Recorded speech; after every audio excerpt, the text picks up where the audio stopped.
to the party, have a real good time.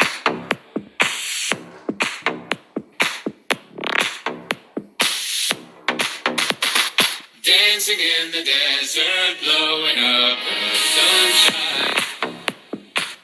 Fala galera! E aí? DJ Mandioca na área, arrebentando! Lembrando que assim que a gente voltar da quarentena, vamos fazer uma discoteca legal aí na escola. E dentro desse contexto, o que eu tenho que recomendar a vocês é o seguinte: não podemos esquecer de usar a máscara. Não podemos esquecer de usar a máscara. Está aqui a minha máscara personalizada. Quem é VIP é VIP. E só tenho a dizer o seguinte: assistam minha videoaula, tá? E dentro desse contexto, toda videoaula vai ter um personagem diferente.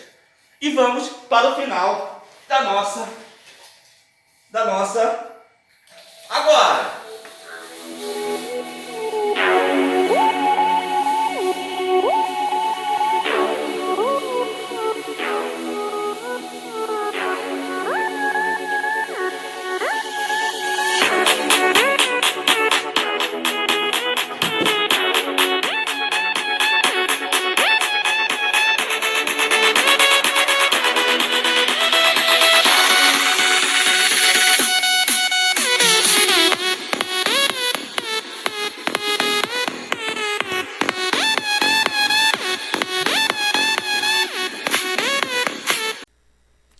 Fala galera, tudo bem com vocês? Tava com saudade, eu sei que a gente ficou um tempo assim, 2 semanas pelo menos sem ter aula online, mas essa semana vai ter. E aí, referente a isso, o que eu vou trabalhar com vocês? Eu vou trabalhar com vocês da seguinte forma: na aula online dessa semana, antes até de qualquer coisa, eu vou corrigir os exercícios da unidade 1 da apostila 2. São aqueles deveres da página 355, 356, 359, 360, 361 e 362. Que aí eu vou corrigindo esse dever com vocês, vou tirando as dúvidas e aí a gente vai trabalhando da melhor forma. Já, caso dê tempo, na segunda parte eu explico a primeira parte da unidade 2. Eu dividi essa unidade em 2 partes. A primeira parte é a formação do território brasileiro, como que ele foi formado ao longo do tempo, e a segunda parte fala sobre a geopolítica e os limites oceânicos do território brasileiro. Tá bom? Vou tentar, eu sei que vai misturar um pouco de história com geografia, mas vou tentar trabalhar devagarzinho isso com vocês. Então vamos lá. A primeira parte que a gente vai falar é sobre a divisão de terras. Antes mesmo, se você parar para analisar, do Brasil ser descoberto, tá? Houve uma divisão de terras entre Portugal e Espanha, chamado Tratado de Tordesilhas, tá? Essa divisão, ela vai dizer que Portugal, a tantas léguas do Cabo Verde, vai ter um território e a Espanha assim por diante. Aqui a gente mostra. Esse traçado é o seguinte: a 370 léguas, tá, das ilhas do Cabo Verde, as terras a leste deste meridiano pertenceriam a Portugal, se elas fossem descobertas. E a oeste do meridiano, com a longitude tal, tá, seria, tá, da questão da Espanha. Lembrando que, dentro desse contexto, o marco divisor, tá, vai ficar dentro do Brasil. E aí a gente vai ver que muitas pessoas falam: o português ele é muito... Não é que... Não vou dizer desprovido de conhecimento. O português é muito desprovido de conhecimento. Só que na verdade vocês vão perceber que os portugueses conseguiram fazer uma manobra a qual eles ficaram com a maior parte do território, negociando, forçando um pouco a barra, mas conseguiram, tá? E a gente vai falar isso no decorrer do tempo. Vamos lá, como é que conseguiu? A ocupação do território brasileiro, na primeira parte, ela ficou restrita ao litoral. E aí isso justifica, se você analisar hoje, como herança colonial, tá? A maior parte da população até hoje ela vive no litoral. Você vê que as grandes concentrações, os grandes aglomerados urbanos vão estar no litoral, tá? Por que aconteceu isso? Primeiro, a facilidade de você sair, de se locomover, porque os oceanos eram muito utilizados. E segundo, a grande quantidade de matéria-prima e serviços que foram sendo, a exploração que foi feita ali, tá? a matéria-prima que a gente fala que na época era o pau-brasil. A extração de pau-brasil foi muito intensa, tanto é que hoje no Brasil só resta apenas 7% desse tipo de vegetação, tá? E aí, a partir do século XVI, você vai ver que começa a se intensificar a questão da lavoura da cana-de-açúcar. Não sei se vocês sabem, a cana-de-açúcar de origem europeia, ela vem da beterraba.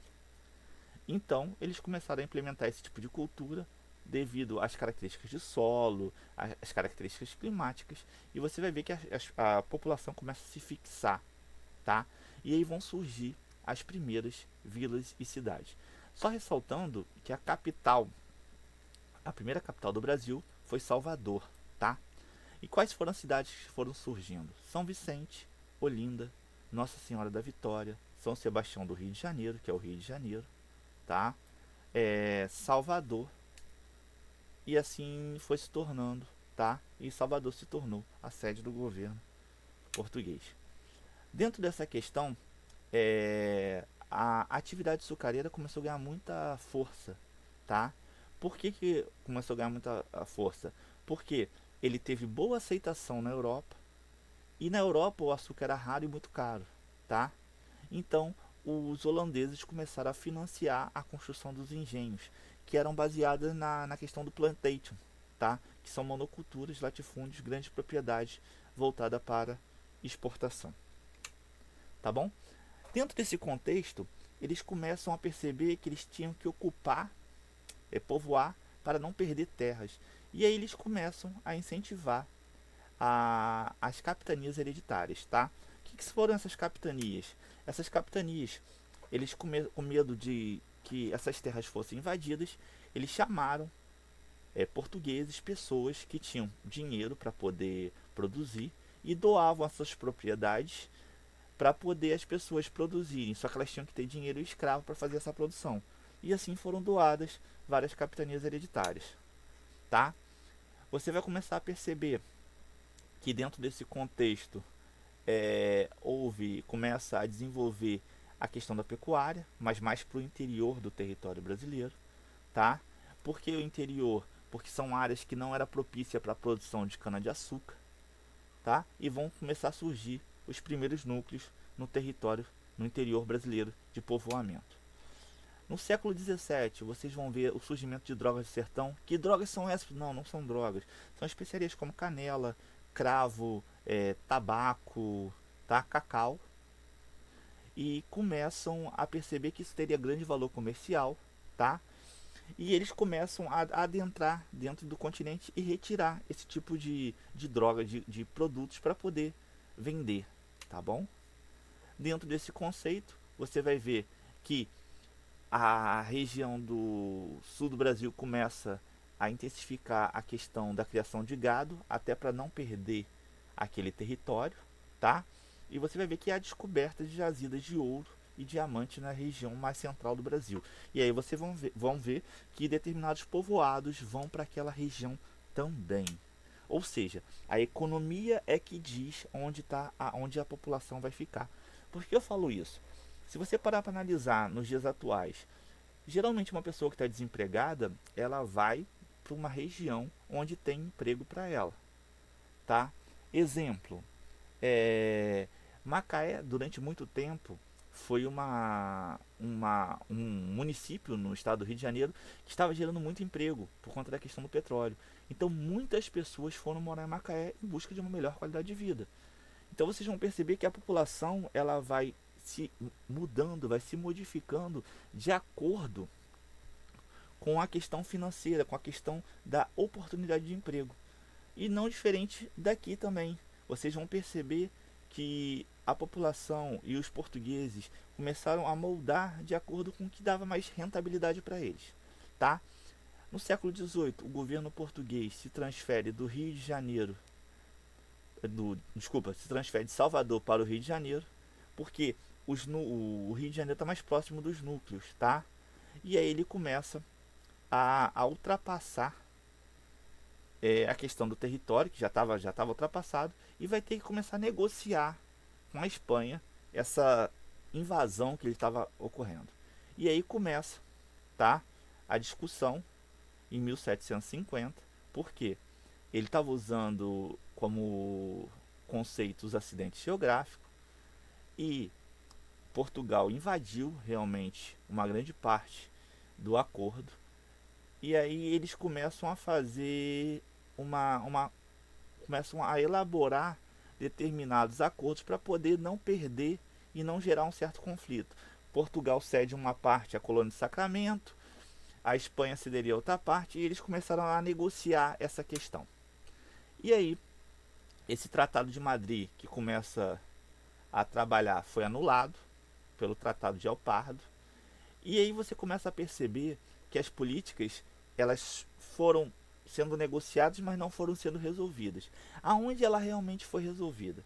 Foi no Tratado de Santo Ildefonso, tá? Que qual era o objetivo dele?